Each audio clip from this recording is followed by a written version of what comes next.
Saudara-saudari terkasih, film Kuasa Gelap yang barusan beredar di Indonesia sudah banyak direview oleh banyak orang di media-media sosial.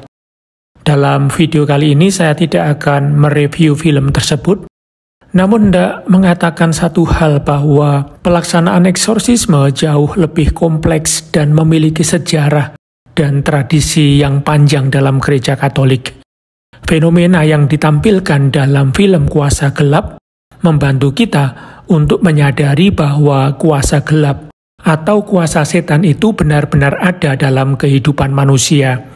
Maka, melihat film Kuasa Gelap, lalu memberikan katekese hanya sebatas siapa yang boleh melaksanakan eksorsisme dan apa jenis-jenis eksorsisme, tentu tidaklah komprehensif dan ada bahaya menyederhanakan sebuah realitas yang sangat kompleks. Bicara tentang pelaksanaan eksorsisme dalam gereja Katolik, mau tidak mau harus mengacu pada ajaran gereja tentangnya yang berlandaskan pada kitab suci dan tradisi. Perfect Kongregasi untuk Ajaran Iman, Kardinal Jorge Arturo Medina Esteves, dalam konferensi pers tanggal 26 Januari 1999 tentang pembaruan dan revisi ritus eksorsisme menyampaikan bahwa untuk memahami eksorsisme tidak bisa lepas dengan pribadi Yesus Kristus dan tindakannya. Yesus datang ke dunia untuk mewartakan kerajaan Allah kepada manusia. Manusia, seperti dikatakan dalam surat kepada jemaat di Roma, bab 5 ayat 5, memiliki kapasitas untuk menyambut Tuhan dalam hatinya. Kemampuan untuk menerima Tuhan tersebut dikaburkan oleh dosa dan kejahatan. Maka, Yesus datang untuk membebaskan manusia dari dosa dan kejahatan, dan juga dari segala bentuk dominasi si jahat, yaitu iblis dan setan, yang ingin mengalihkan manusia supaya berpaling dari Allah. Oleh karena itu, Yesus Kristus mengusir setan-setan, membebaskan manusia dari kerasukan roh-roh jahat, dan memperoleh keselamatan. Kisah-kisah Yesus menyembuhkan orang sakit dan mengusir roh jahat atau setan bisa kita temukan dalam teks-teks Injil. Dari situlah gereja dipanggil untuk mengikuti Yesus dan juga menerima kuasa untuk melanjutkan misi penyelamatan tersebut. Maka tindakan Kristus membebaskan manusia dari yang jahat ditemukan dalam pelayanan gereja dan juga pelayanan orang-orang yang tertapis yang mendapatkan kewenangan dan izin dari para uskup untuk melaksanakan ritus pembebasan manusia dari kerasukan setan dan kekuasaan roh jahat. Dalam Lukas bab 10 ayat 19, kita menemukan sabda Yesus yang mengatakan, "Sesungguhnya aku telah memberikan kuasa kepada kamu untuk menginjak ular dan kalajengking, dan kuasa untuk menahan kekuatan musuh, sehingga tidak ada yang akan membahayakan kamu." Semua umat beriman pada gereja awal dapat mengusir setan-setan dan melawan mereka melalui kekuatan yang diberikan oleh Yesus Kristus. Sekali lagi saya katakan bahwa Injil memuat banyak kisah di mana Yesus dan para rasul mengusir setan.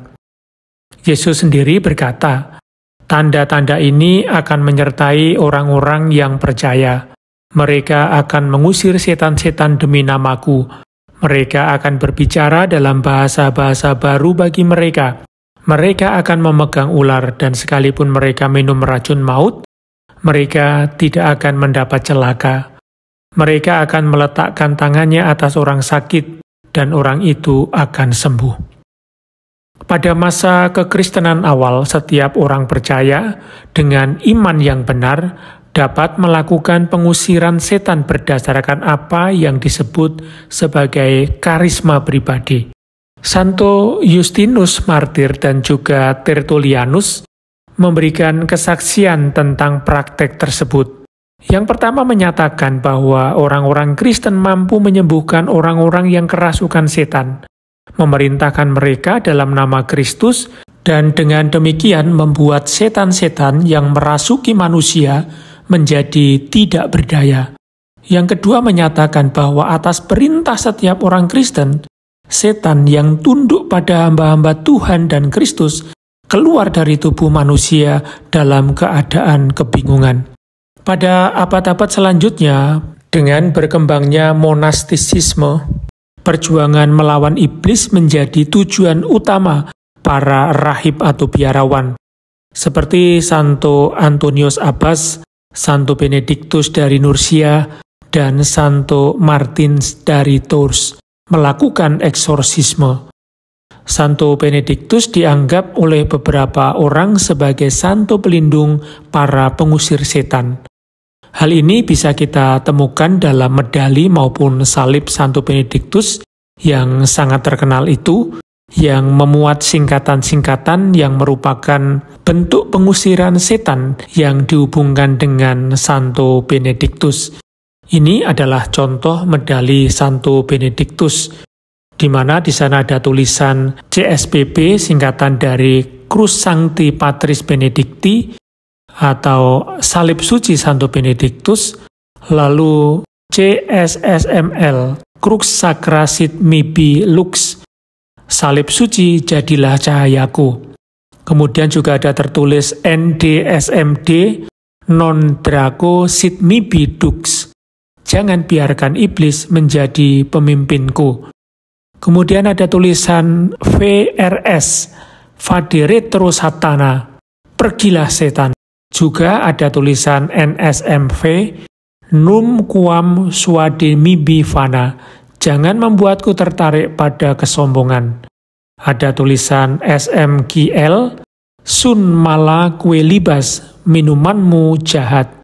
Dan juga ada tulisan IVB, Ipse Venena Bibas, minum sendiri racunmu. Selanjutnya ada Santo Hilarius dari Poitiers. Mula-mula menunjuk Santo Martinus menjadi eksorsis, dan baru kemudian mentahbiskannya menjadi seorang imam. Dengan demikian, pengakuan terhadap eksorsis sebagai sebuah jabatan yang diakui secara sah untuk mengusir setan sudah ada pada gereja awal. Kasus Santo Martinus menunjukkan bagaimana secara bertahap terjadi peralihan dari semua orang beriman yang mampu melakukan pengusiran setan ke hipotesis bahwa perlulah semacam penobatan agar tindakan pengusiran setan dapat dilaksanakan. Oleh karena itu, terdapat di satu sisi orang beriman yang terbukti dan memiliki otoritas yang tak terbantahkan. Di sisi lain, terdapat seseorang yang pantas dipercaya dan diberi kemampuan untuk melakukan pengusiran setan. Akhirnya kita bisa membayangkan bahwa bagaimanapun, seorang pengusir setan adalah kesatria Kristus yang dipercaya dengan tugas melawan setan.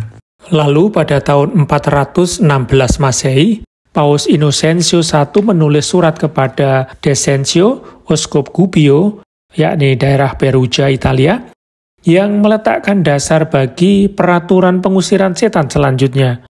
Paus secara tepat membuat sebuah aturan tentang eksorsisme, bahwa eksorsisme dapat dilaksanakan secara sah hanya setelah mendapatkan izin dari uskup. Pembatasan diberlakukan untuk menjamin keseriusan jabatan tersebut.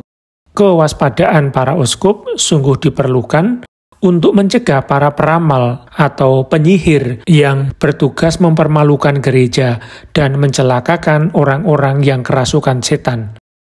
Selain itu, mulai saat itu diperjelas bahwa hanya imam yang bisa melakukan pengusiran setan, tidak lagi orang beriman atau awam.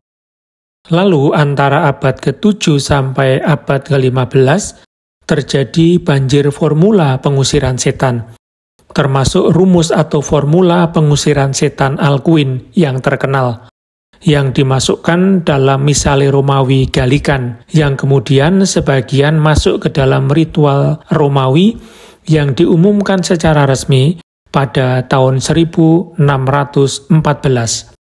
Selain itu, sejak tahun 1252, pengusiran setan disertai dengan metode yang lebih brutal, seperti penyiksaan terhadap bid'ah di bawah pemerintahan Innocentius keempat, dan selanjutnya terhadap penyihir melalui Bulla Super Ilius Specula tahun 1326 oleh Yohanes ke-22.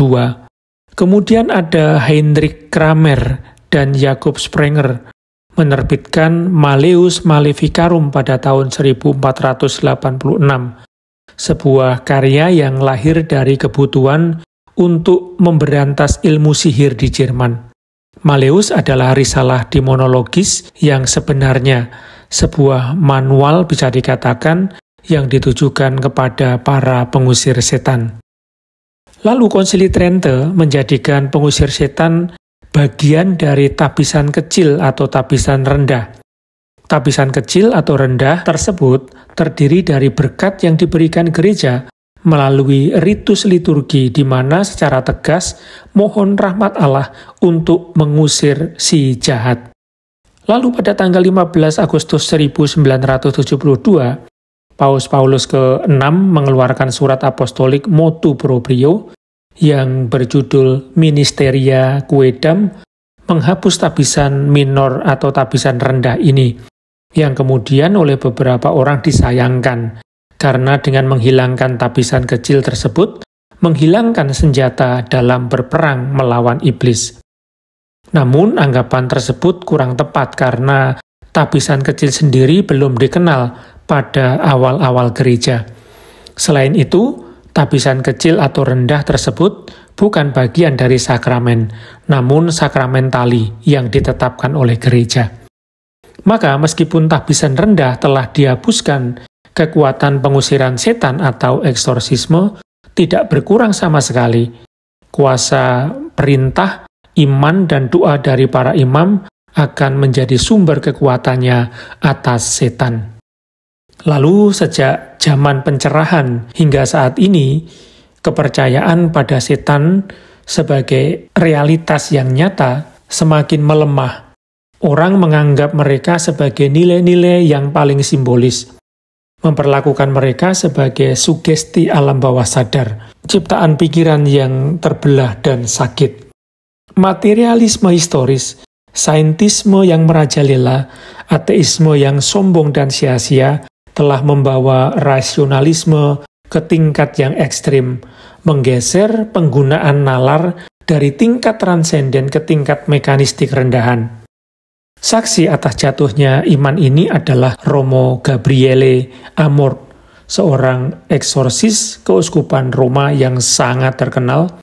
Beliau mengingatkan, ketika kita mentertawakan setan dan mengatakan pada diri kita sendiri bahwa setan itu tidak ada, saat itulah setan paling berbahaya. Beliau juga mengungkapkan, terlepas dari perkataan Kristus sendiri yang dilaporkan dalam Injil, dan meskipun ada ketentuan gerejawi yang tidak pernah selama berabad-abad menyangkal realitas iblis, saat ini banyak anggota gereja yang menyangkal keberadaannya. Sebuah paradoks. Jika Anda menganggap bahwa Kristus bagi orang-orang percaya turun ke dunia dan menjadi manusia bukan hanya untuk membebaskan umat manusia dari dosa, tetapi justru untuk mengalahkan iblis dan rencana jahatnya.